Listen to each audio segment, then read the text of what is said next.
তখন রাত্র 10টা বাজে, 10:15। তখন আমার ছেলে করেছে আমি একটা পিজার অর্ডার করছি, পিজার আমার অর্ডারটা লইছি।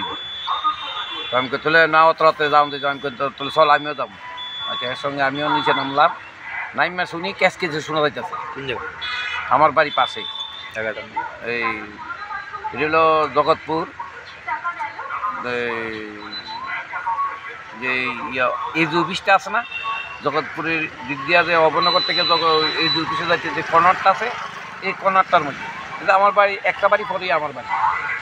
যখন নিচে নামছি উপর থেকে, তখন ক্যাশ কেছি শুনিয়া কৌতূহল বসে আমরা গেলাম এখানে দেখতাম। আমরা যাওয়ানোর পরে ওই আমার ছেলের হাতে থেকে মোবাইলটা একটা মেয়ে নিয়ে গেছে গা, আর নিয়ে আসে ওই তারে ধাক্কা দিয়া ফেলা দিয়েছে নিচে। তারপর আমি আমার ছেলের টাইনা তুললা যথারীতি তারে কই আসে মোবাইলটা লইলাম।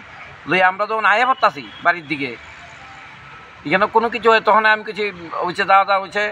আমি এরপরে আয়া পড়তেছি তখন ফিসেন দিয়া আপনার এই প্রসন্ন কুমার ত্রিপুরা তাই নিয়ে দলবল নিয়ে আইয়া আমার ছেলের উপর আক্রমণ করছে এবং তার প্রাণ নাশের লাগিয়া তারা হুমড়ে পড়ছে 20-25 জন।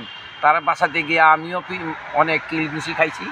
শেষ পর্যন্ত তার এমন মারা মারছে, তার দইয়া এই প্রসন্ন কুমারই তার পুলিশ বাহিনী লইয়া তার গেছে গা থানা, আমরা ওই অবনগর ফাঁড়ি থানা এখানে নিয়ে আসাও তারে মারছে, তার অন্ধকুশ লাথি দিছে।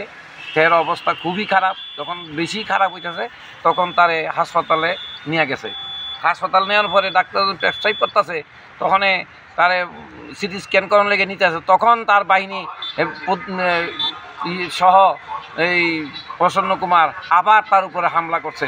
তখন তাড়াতাড়ি মিডিয়ারা তার সহযোগিতায় তখন আমরা এখান থেকে ওই তারে সিটি স্ক্যান, এক্সরে, ইসি সব করাইবার লেগে নিয়ে যেতে পারছি। অথচ পুলিশ আছে আমার সঙ্গে, আমরা সঙ্গে পুলিশের সামনেই তারা এই ধরনের কারবার করে। এমনকি পুলিশের আইন তারা হাতে তুলে তারা কি নিজেরা ক্ষমতা জাহির করব? আমরা কি বাঁচানোর কোনো অধিকার নাই?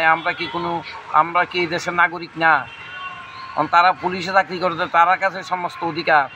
তাই আমি ওখানে আমার ছেলের এই সুবিচারের জন্য আমি থানার দ্বারস্থ হয়েছি। এই বিষয়ে কি আপনি মুখ্যমন্ত্রীর উদ্দেশ্যে কিছু বলবে?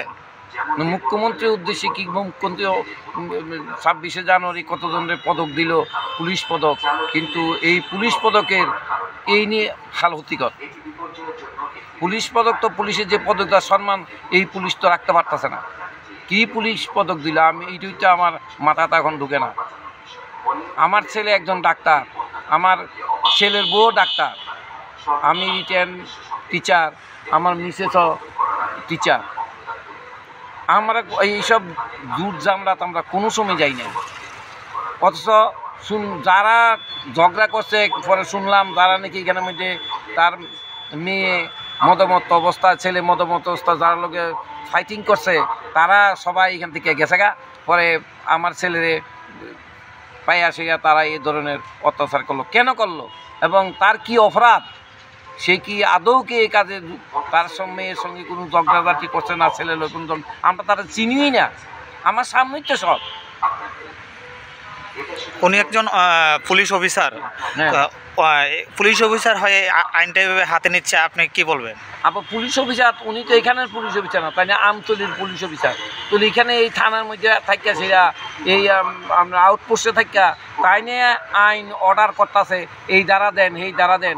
আমাদের ভিডিওর ফুটেজও একটা আছে, তাই নিয়ে এসপির সামনে বই আছে, তাই নিয়ে এসপিরে কয় আপনি এই দ্বারা দেন এই দ্বারা দেন। তারা এখানে কি ধারা দিত তার নামে ওখানে একটা কেস করছে। কি কেস করছে তা আমরা জানি না। ওখানে আমার ছেলে হসপিটাল, খুবই অসুস্থ। এখন আপনি কি চান? আমি সুবিচার চাই।